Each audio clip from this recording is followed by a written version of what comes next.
Alas 5:10 na, One Western Visayas na.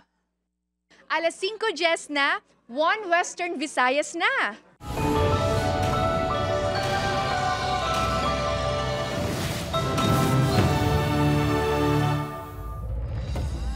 Mga balitang atong tutukan subong nga Martes, kapulisan sa Western Visayas nakadeploy na sa mga pampubliko nga lugar subong nga Paskwa.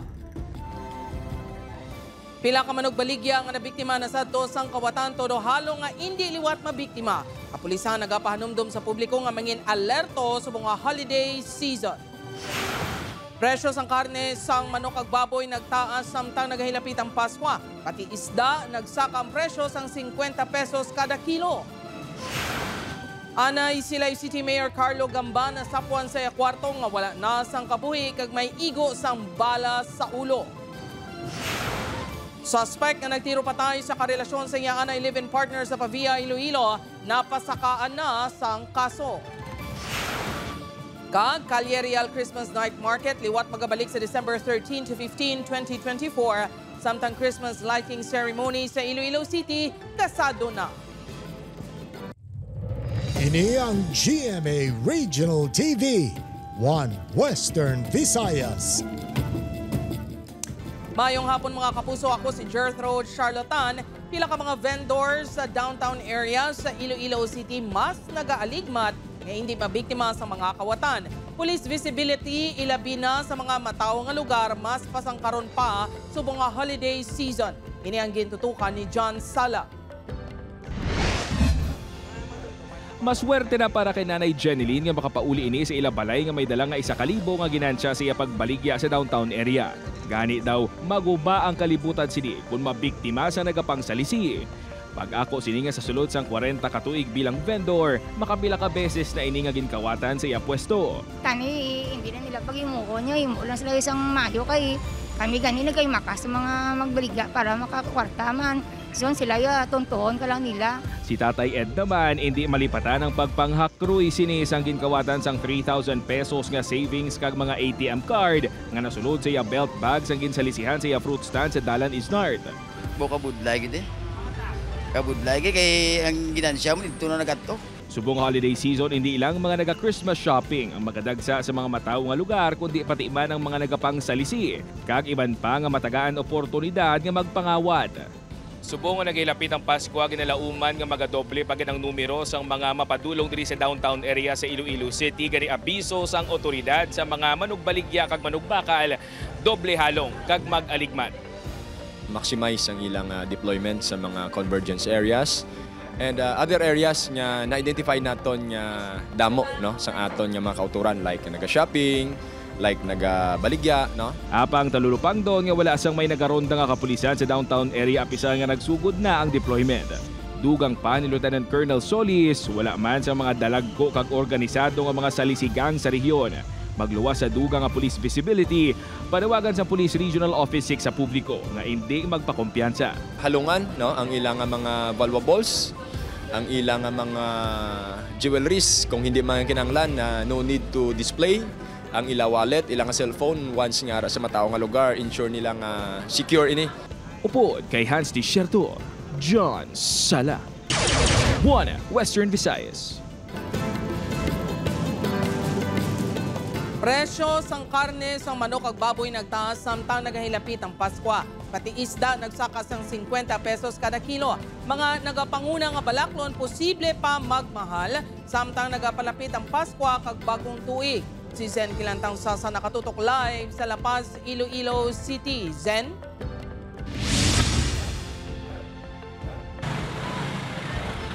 Tatlo ka semana antes ang Pasko, mabatsyagan na ang pagsaka sang presyo sa mga balaklon sa mga nagkalain-laing nga merkado sa Iloilo City. Madahog ang baklanay sang karne sang baboy diri sa Iloilo Central Market. Si Irene nabatsyagan ang pagmahal sa mga balaklon. Gani ginpaigo lang sini ang 150 pesos sa karne sang baboy. Budget lang, kasi syempre gamahal naman subong ang mga baligya. So dapat budget na tanan. 20 pesos na ang saka sa presyo sang baboy. Suno sa mga manugbaligya, kada semana nagadugang sang 10 pesos. Ang presyo nga na isang baboy bangod nagasulod na ang holiday season. Sa subong, bastante man ang supply sang baboy sa merkado.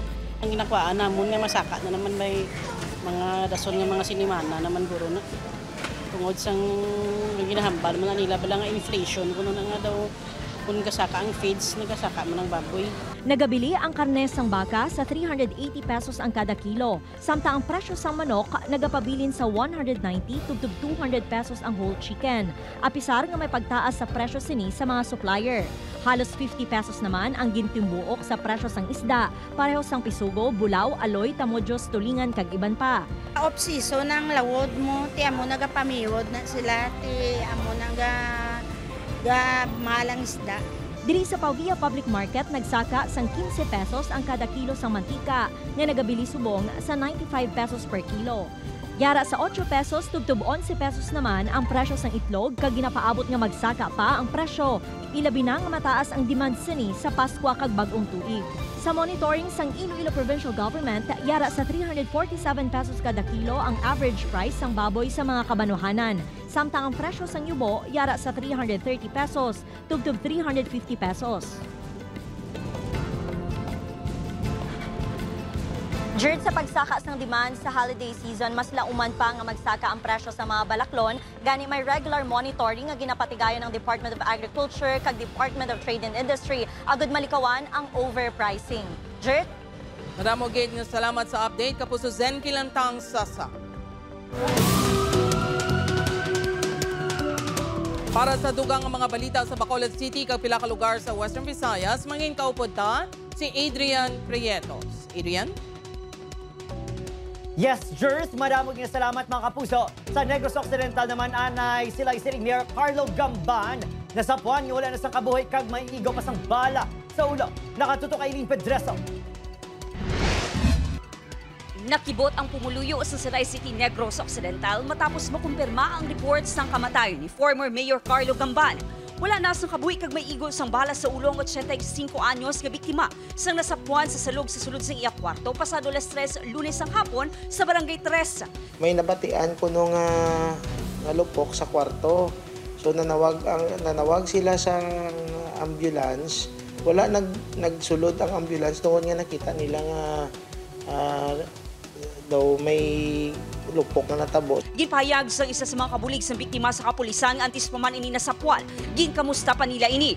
Sa investigasyon sang kapulisan, wala man sang anuman nga konflikto nga natabo antis ang insidente. Iti namangkot kami kung ano ang mga surrounding circumstances sa timplano. Pasiling nila daw wala man. Na-recover sa sunod sang kwarto ang 38 revolver. Isa sa mga ginatutukan sa kapulisan nga accidental firing ang natabo. Possible nga aksidente man siya.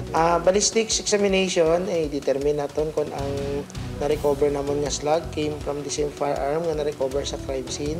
Samtang, nagpahayag sang pagkasubo si Mayor Judith Gallego sa kamatayon sang anay alkalde nga nagserbisyo sa syudad halin sang 2001 tugtog 2007. Ginpadulungan sa news team ang balay sang anay alkalde apang wala sang may nagatubang kag naghatag sang pahayag. Upod Geruel Bangoy, Aileen Pedraso, 1 Western Visayas. Masobra 2 million pesos nga balor sang suspected shabu na recover sang ginapahayag high-value individual sa Iloilo City. Suspect may mga kaso man sadto nga robbery kag robbery with homicide. Si John Sala nakatuto.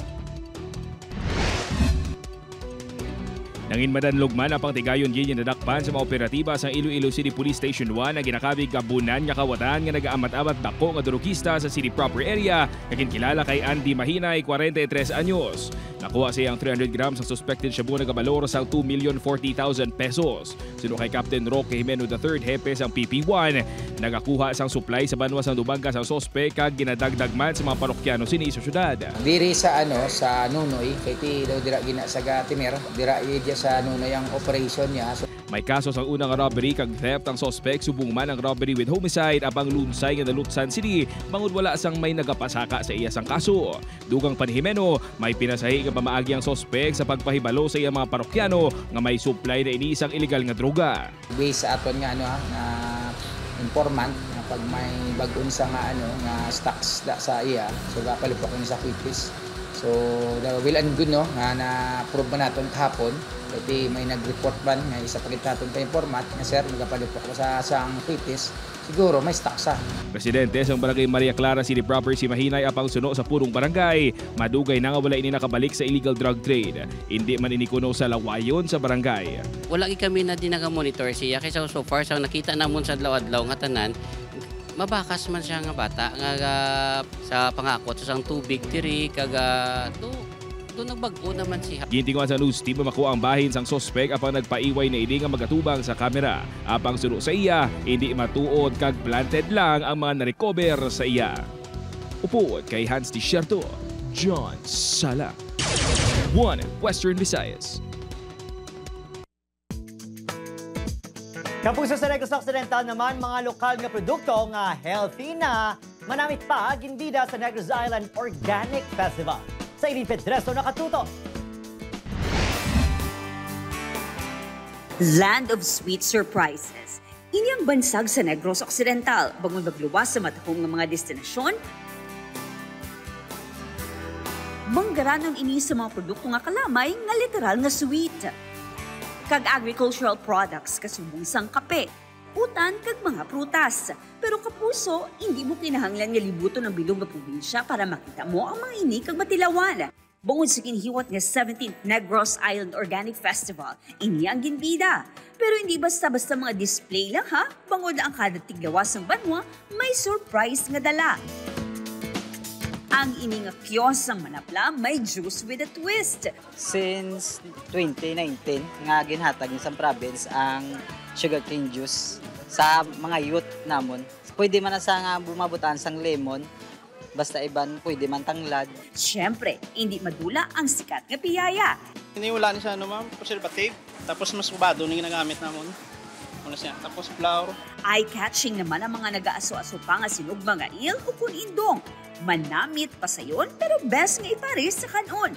Ini naman ang pambato sa mga manugpangisda alin sa Bago City. Isa na siya ka-exotic nga pagkaon. Makaluto ka ni bisan ano lang imo. Aral mo sa palibot ang iyang mga ingredients. Pwede mo siya gatan or i-grill. Pwede mo siya isugba. O hindi bala mapawaw ka? Suportahan ta mga tatak lokal nga mga produkto kapuso. Bangod magluwas nga manamit, healthy na, malayo gid sa sakit. Upod Garuel Banggoy, Aileen Pedraso. 1 Western Visayas.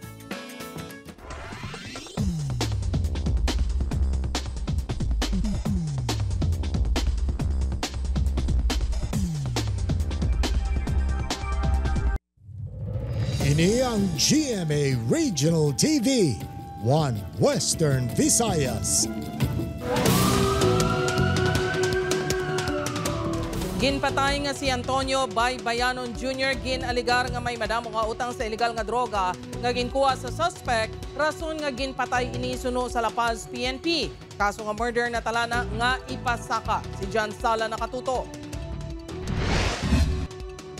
Nagsupot na ang kaakig sang sospek agin kilala kay alias Toto butang agin tiro patay sini si Antonio Baybayanon Jr. alias B-Boy malapit mismo sa ilang balay sa Barangay Lopesay na Norte suno sa La Paz Police. Sa pagpangusisa sa kapulisan obdanay sa illegal drug trade ang sospek ang si alias B-Boy. Naga sa lalampaw na kuno ang utang sang biktima sa sospek butang agin dispatcha. Daw nasupot na enable ang iyang utang amo nga daw nagdako ko ng iyang nakuha nga items sa ano man sa suspetsado amo ini nga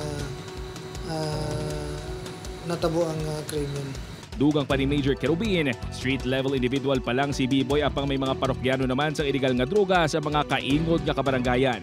Sa karon ginahitso na sa kapulisan ang mga dokumento para sa kaso nga murder nga ipasaka subong nga semana batok sa sospek nga nagapabilin nga at large. Ang suspect naton dati man nga residente ini sang ano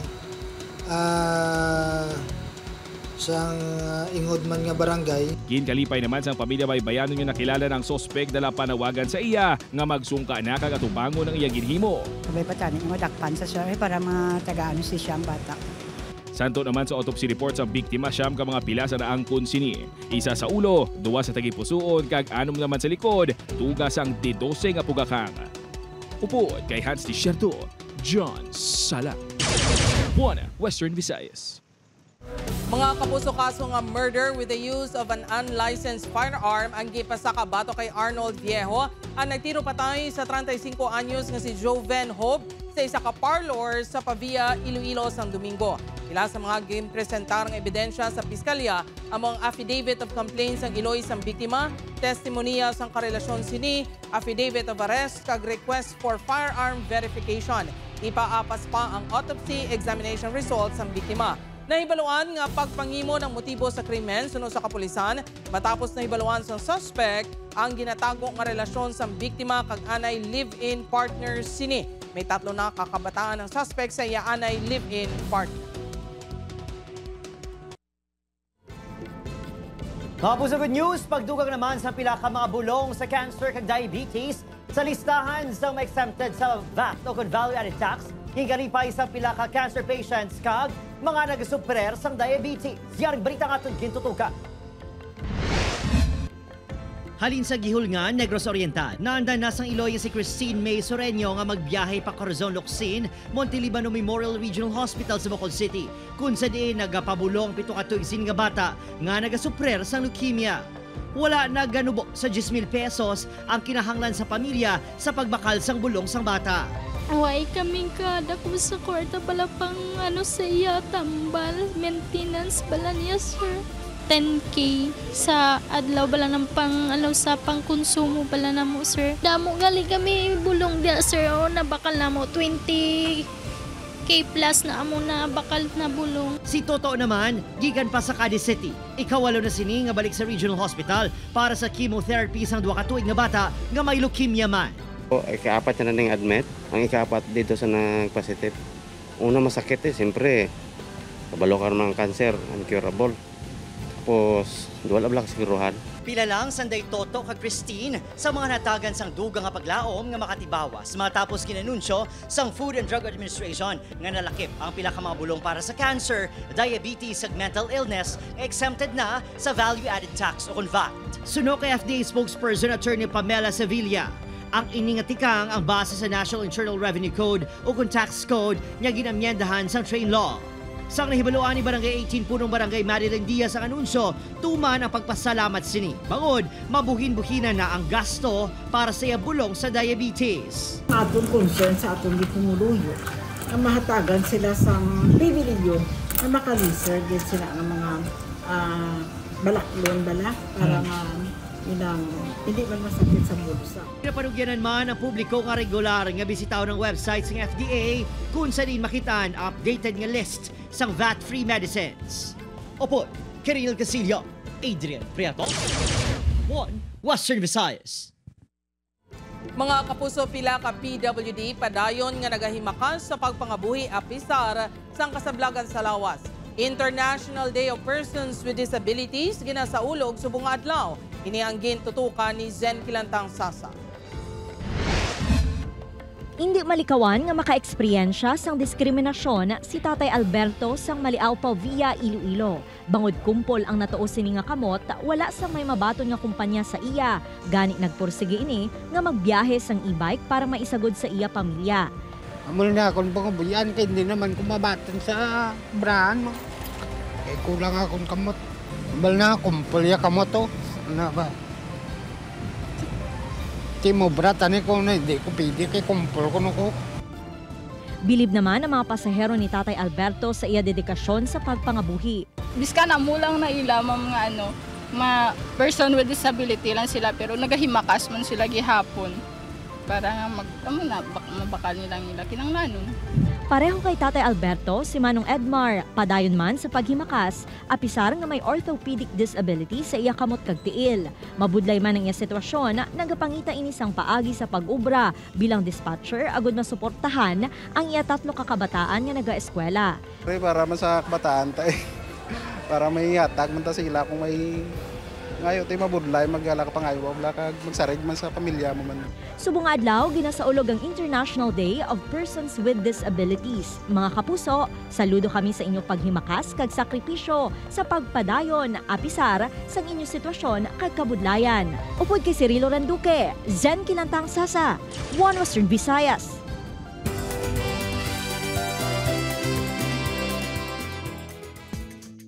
Exciting mga kapuso, opisyal na ginbuksan ang selebrasyon sang Manggarano nya kultura kag kasaysayan sang aton mga kapuso nga Antiqueño ang 50th Binirayan Festival.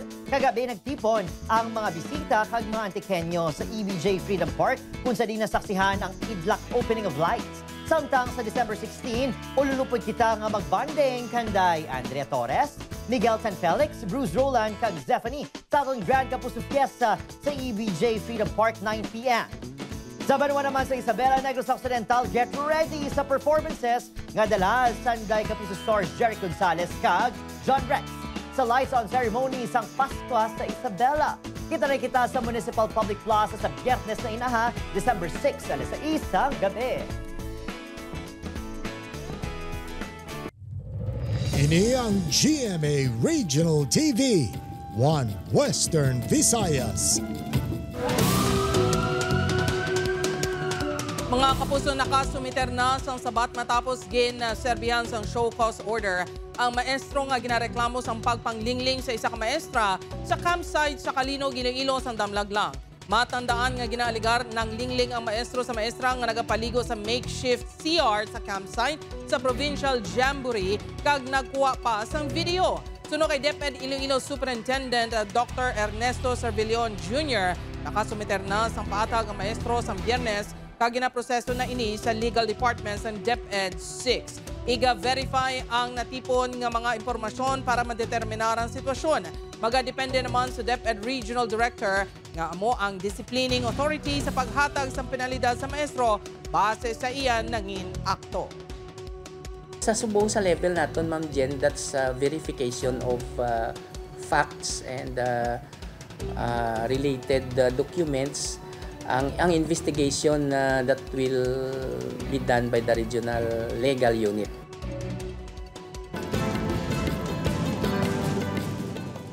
Papuso nagbuga naman sa masobra 2,000 katonelada sa kasupre ang Mount Canlaon base inaha sa 24 oras ng monitoring sa FIVOS. Mas manubo ini sang masobra 9,000 katonelada ang ginbugas ng bulkan sang tinalikdan nga December 1. Sunod sa Canlaon Volcano Observatory, apisar may 11 ka volcanic earthquakes nga na-record, wala naman sa aktibidad nga na-monitor sa sulod sang bulkan. Wala na nasundan ang ashing event kahapon sa aga.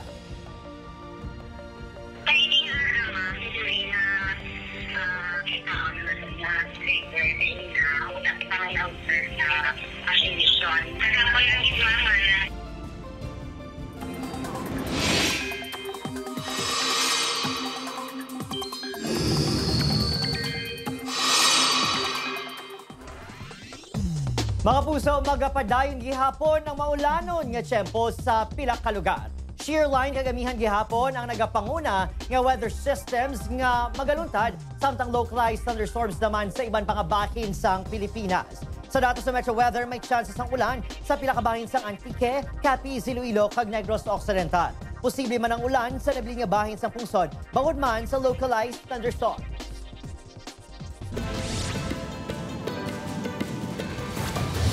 Patay ang 37 anyos nga si Romel Jacinto alias Boying, residente sa Barangay Biriisor, Leon, Iloilo. Matapos gintiro ni Joven Cangas, 47 anyos sa Barangay Panginman sa Amuman nga Banwa, Domingo sang gabi. Suno sa kapulisan, nagapungko sa motorsiklo ang sospek sa nagagi ang biktima. Kagin komprontar ini tuhoy sa pagpanita sinisaya.